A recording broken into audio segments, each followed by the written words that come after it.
আসসালামু আলাইকুম। আশা করি সবাই ভালো আছেন। বিডি পিজন হাউস থেকে আপনাদের জন্য একটি ভিন্ন ধরনের ভিডিও নিয়ে হাজির হলাম। আজকের ভিডিওতে আপনাদেরকে দেখাবো কবুতরের কিভাবে ভ্যাকসিন দিতে হয়। আমরা এখানে রানিভ্যাক্স নামের একটি ভ্যাকসিন নিয়েছি। আর রানিভ্যাক্স ভ্যাকসিনটির সাথে হচ্ছে একটি পানীয় দিবে। এটি হচ্ছে 300 ডোজের ভ্যাকসিন। এখন আমরা দুইটা ভ্যাকসিনকে মিক্সড করব। এখানে হচ্ছে পানিটার সাথে অবশ্যই ভ্যাকসিনটাকে মিক্সড করতে হবে, কারণ ভালোভাবে মিক্সড না করলে ভ্যাকসিনটা সেইভাবে উপকার আসবে না। আপনারা অনেকেই আমাকে ফোন অথবা মেসেজের মাধ্যমে জানতে চান যে কীভাবে ভ্যাকসিন দিতে হয়।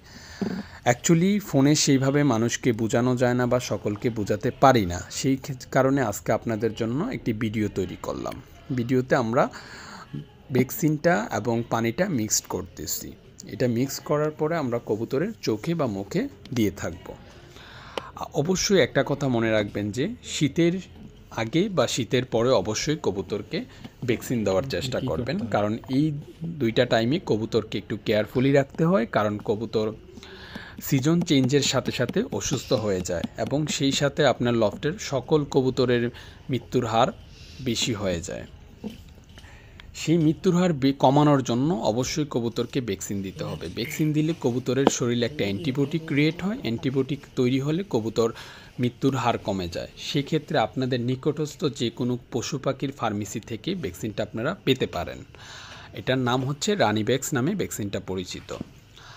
আর ভ্যাকসিনটা অবশ্যই দিবেন, কারণ কবুতর হচ্ছে আমাদের শখের আবেগের একটা জিনিস। কারণ এই জিনিসটাকে আমরা অবহেলার মাধ্যমে অনেক সময় আমরা মৃত্যুর দিকে নিয়ে যাই। সেই কারণে একটু আপনারা নিজেরা কেয়ারফুলি হবেন এবং কবুতরটাকে মৃত্যুর হার কমাতে পারবেন।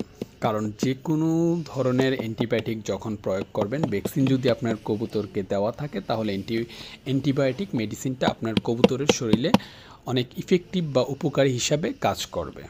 সো আপনাদেরকে আমি মিক্সড করে দেখাচ্ছি ভালোভাবে। অবশ্যই ভ্যাকসিনটাকে মিক্সড করতে হবে।